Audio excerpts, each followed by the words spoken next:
청취자 여러분, 안녕하세요. 오늘의 심층 분석에 오신 걸 환영합니다. 오늘은 정말 강렬한 감정이 롤러코스터처럼 담겨있는 글 한 편을 같이 살펴보려고 하는데요.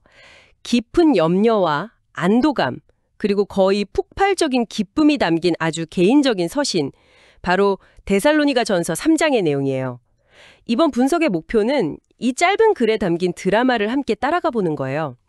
한 리더가 자신이 막 세운 신생 공동체에 대해 느꼈던 그 극심한 불안감, 또 그 불안을 한순간에 날려버린 기쁜 소식, 그리고 그 뒤에 밀려오는 벅찬 감정의 흐름을 같이 느껴보는 거죠. 질문은 이거예요. 대체 왜 그렇게까지 애가 탔을까요?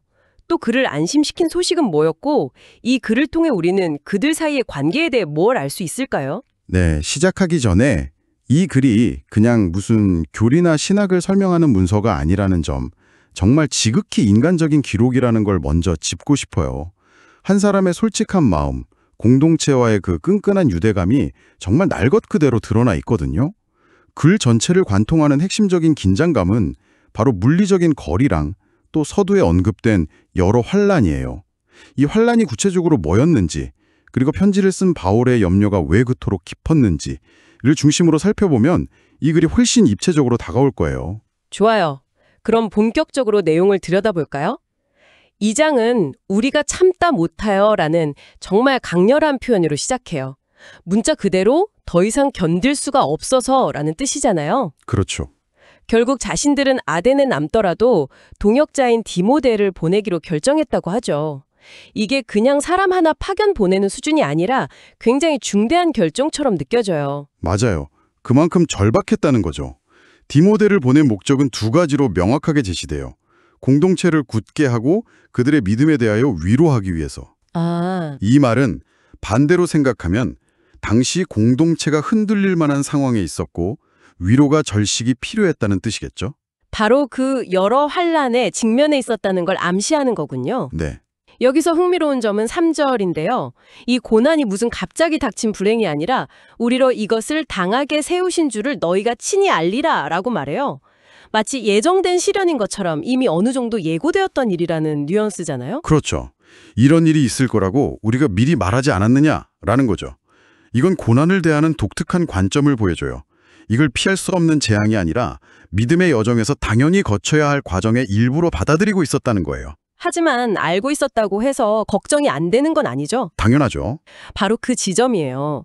5절을 보면 그 걱정의 실체가 더 깊게 드러나거든요. 편지를 쓴 사람은 혹 시험하는 자가 너희를 시험하여 우리 수고를 헛되게 할까 봐 두려워서 디모데를 보냈다고 고백해요. 이건 단순한 염려를 넘어서는 자신이 들인 모든 노력이 물거품이 될 수도 있다는 극심한 공포에 가까워요. 맞아요. 마치 모든 걸 쏟아부어 회사를 막 창업한 대표가 가장 중요한 투자자 미팅에 신입사원 한 명을 보내놓고 사무실에서 초조하게 서성이면서 결과만 기다리는 심정이랄까요? 그 비유가 정말 정확해요. 그 전화 한 통에 회사의 명운이 걸린 것처럼요. 바로 그 심정이죠. 여기서 시험하는 자라는 표현이 중요한데요. 이게 무슨 뿔 달린 악마 같은 추상적인 존재라기보다는 훨씬 더 현실적인 압박을 의미해요. 현실적인 압박이요? 네, 생각해보세요. 1세기 로마 제국의 도시 데살로니카에서 이제 막 생겨난 소규모 신흥 종교 집단이에요. 주변의 시선이 고왔을 리 없죠. 그렇죠. 시험이라는 건 이런 거였을 거예요. 로마 황제를 신으로 숭배하는 도시에 살면서 그 의식에 참여하지 않는다는 이유로 이웃들에게 따돌림을 당하거나 상인조합 같은 곳에서 배척당해서 생계에 타격을 입는 거죠. 생계까지요? 네, 심하면 폭도들에게 공격을 당할 수도 있었고요. 그러니까 단순히 마음속의 유혹 정도가 아니라 사회적, 경제적으로 고립되고 생존 자체가 위협받는 아주 구체적이고 실질적인 압박이었군요. 바로 그거예요. 그렇게 생각하니 우리 수고를 헛되게 할까라는 말이 완전히 다르게 들리네요.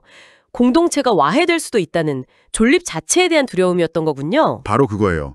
지도자의 수고가 헛되게 된다는 말은 그들이 전한 믿음을 공동체 구성원들이 버티지 못하고 포기해버리는 상황을 의미해요. 그럼 공동체 자체가 사라지는 거고요. 네, 당시 신생 공동체가 얼마나 연약한 기반 위에 서 있었는지, 그리고 외부의 압박 속에서 그들의 믿음과 인내가 얼마나 중요했는지를 생생하게 보여주는 대목입니다. 그런데 바로 다음 순간 이 극도의 불안감이 가득했던 분위기가 180도 바뀝니다. 6절. 지금은 디모데가 너희에게로부터 와서 이 한 구절로 모든 게 바뀌죠. 네, 디모데가 돌아와서 너희 믿음과 사랑의 기쁜 소식을 전해준 거예요. 이 소식이 바로 이야기의 극적인 전환점이죠. 네, 디모데가 가져온 소식은 두 가지였어요. 첫째, 그들이 환난 속에서도 믿음과 사랑을 굳건히 지키고 있다는 것. 둘째, 공동체 역시 바울 일행을 간절히 보고 싶어 한다는 것. 서로가 서로를 그리워하는 쌍방의 애정이었음을 확인시켜준 거네요. 맞아요. 일방적인 관계가 아니었던 거죠. 이 소식이 가져온 결과를 설명하는 7절을 보면서 저는 정말 놀랐어요. 모든 궁핍과 환난 가운데서 너희 믿음으로 말미암아 너희에게 위로를 받았노라. 잠깐만요. 원래 디모데를 보낸 목적이 그들을 위로하기 위해서였잖아요. 그렇죠. 그런데 오히려 그들의 소식을 듣고 자신들이 위로를 받았다고 말하고 있어요. 이거 완전히 상황이 역전된 거 아닌가요? 맞아요. 바로 그 지점이 이 글의 아름다움이에요. 일방적인 돌봄이나 리더십이 아니었던 거죠. 리더가 공동체를 걱정하고 위로하려 했지만 역으로 공동체의 굳건함이 리더에게 위로와 힘을 주는 완전한 상호작용이 일어나고 있는 거예요. 이건 정말 건강한 관계의 증거네요. 그렇죠. 그리고 8절의 표현은 정말 극적이라는 말밖에는 할 수가 없어요. 그러므로 너희가 주 안에 굳게 선즉 우리가 이제는 살리라. 그들이 굳건히 서 있다는 소식을 듣고서야 비로소 이제 좀 살 것 같다고 말하는 거예요. 네, 이건 자신의 생존과 공동체의 안녕을 거의 동일시하고 있는 거잖아요. 그렇죠. 그들의 영적 상태가 자신의 삶 그 자체와 직결되어 있었던 거예요. 와. 바로 그 점이 이 글에서 우리가 발견할 수 있는 리더십에 대한 독특한 관점이에요. 여기서 리더십은 지시하고 통제하는 권력의 자리가 아니에요. 오히려 공동체의 안위에 자신의 존재 가치를 거는 깊고도 어떻게 보면 굉장히 연약한 투신, 인베스트먼트로 그려지고 있죠. 공동체가 잘 돼야 나도 산다는 이 말. 네, 리더의 정체성이 공동체와의 관계 속에서 얼마나 깊이 형성되는지를 보여줘요. 현대의 리더십 이론에서도 종종 이야기되는 서번트 리더십의 원형을 보는 것 같기도 하고요. 그 깊은 안도감은 이내 주체할 수 없는 기쁨으로 터져나와요. 9절에서는 우리가 우리 하나님 앞에서 너희로 말미암아 모든 기쁨으로 기뻐하니 어떠한 감사로 하나님께 보답할까라고 말해요. 기쁨이 너무 커서 이걸 어떻게 감사로 표현해야 할지조차 모르겠다는 거잖아요. 정말 벅찬 감정이 느껴져요. 그리고 주목할 점은 이 기쁨이 단순히 다행이다 하고 안도하는 데서 끝나지 않는다는 거예요. 그런가요? 네, 미래를 향한 새로운 동력이 되죠. 10절을 보면 주야로 심히 간구하면서 그들을 다시 만나기를 원한다고 말해요. 네. 그런데 그 목적이 단순히 보고 싶어서 재회의 기쁨을 누리기 위해서가 아니에요. 너희 믿음의 부족한 부분을 채워주려는 것이라는 아주 뚜렷한 목적이 있어요. 그렇군요. 좋은 소식이 이야기의 끝이 아니라 다음 단계로 나아가기 위한 출발점이자 연료가 된 셈이네요. 맞습니다. 너희가 잘하고 있다니 정말 기쁘다. 그러니 이제 우리가 가서 부족한 부분을 채워 더 온전하게 만들어주고 싶다는 그런 적극적인 의지로 이어지는 거군요. 네, 만족과 안주가 아니라 더 큰 성장을 향한 열망으로 곧바로 전환되는 거죠. 자, 그럼 이 모든 상황을 마무리하면서 글의 마지막 부분은 공동체를 위한 축복이자 기도로 채워져 있어요. 이 기도의 내용이 참 인상적인데요. 구체적으로 어떤 내용들을 위해 기도하고 있나요? 기도의 내용은 크게 세 가지로 볼 수 있어요. 첫 번째는 아주 현실적인 간구예요. 11절에 우리 길을 너희에게로 직행하게 하옵시며 라고 하죠. 길을 열어달라. 네, 말 그대로 아덴에서 데살로니카까지 가는 길을 열어달라는 거예요. 당시 여행이 얼마나 위험하고 불확실했는지를 생각하면 이건 굉장히 실질적인 기도죠. 물리적인 거리의 장벽을 넘어 그들에게 갈 수 있게 해달라는 간절함이 담겨 있어요. 가장 먼저 기도한 게 당신들을 만나러 가는 길을 열어달라는 어떻게 보면 아주 세속적이고 실용적인 기도라는 점이 흥미롭네요. 그렇죠. 그만큼 관계와 만남을 중요하게 여겼다는 뜻이겠죠. 그런데 바로 다음 기도로 넘어가면서 스케일이 갑자기 확 커지는 것 같아요. 네, 맞아요. 두 번째 기도가 바로 그 지점인데요. 12절을 보면 너희도 피차간과 모든 사람에 대한 사랑이 더욱 많아 넘치게 하사라고 기도해요. 피차간, 그리고 모든 사람. 네, 여기서 놀라운 점은 피차간, 즉 공동체 내부 구성원들끼리의 사랑뿐만 아니라 모든 사람에 대한 사랑까지 확장되기를 기도하고 있다는 거예요. 바로 이 부분에서 질문이 생겨요. 방금 전까지 이야기한 것처럼 이 공동체는 외부의 환란과 시험, 즉 사회적 압박과 핍박을 받고 있었잖아요. 네, 그랬죠. 그런 상황이라면 보통은 생존을 위해 내부 결속을 다지는 데 집중하는 게 상식적일 것 같은데 오히려 자신들을 적대할 수도 있는 외부의 모든 사람을 향한 사랑이 넘치게 해달라고 기도한다니. 이건 좀 뭐랄까 비현실적이거나 순진한 생각처럼 들릴 수도 있지 않을까요? 굉장히 역설적이잖아요. 아주 중요한 지적이에요. 그게 바로 이 기도가 급진적인 이유죠. 아, 일반적인 생존 논리라면 당연히 울타리를 높이 치고 내부를 보호하는 데 집중해야 해요. 하지만 여기서 제시되는 길은 정반대예요.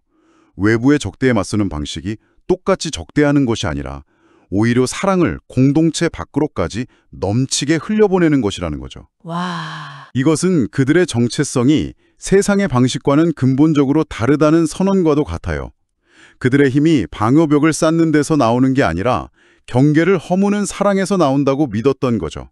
와, 그렇게 들으니 이 기도의 무게가 전혀 다르게 느껴지네요. 생존 전략으로서의 사랑이군요. 굉장히 대담한 전략인데요. 그렇죠. 그럼 이 모든 것의 궁극적인 목표인 세 번째 기도는 뭔가요? 마지막 기도는 이 모든 것의 최종 목적지를 보여줘요. 13절인데요.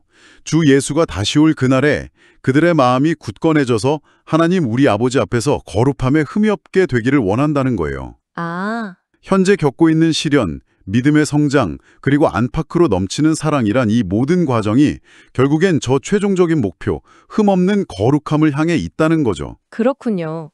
그럼 이 세 가지 기도가 다 연결되는 거네요. 맞습니다. 1. 우리가 당신들에게 갈 수 있기를. 2. 가서 당신들의 믿음을 굳건하게 하고 그 믿음이 안팎으로 넘치는 사랑으로 표현되기를. 그리고 3. 그 사랑을 통해 궁극적으로 하나님 앞에서 흠없는 모습으로 서게 되기를.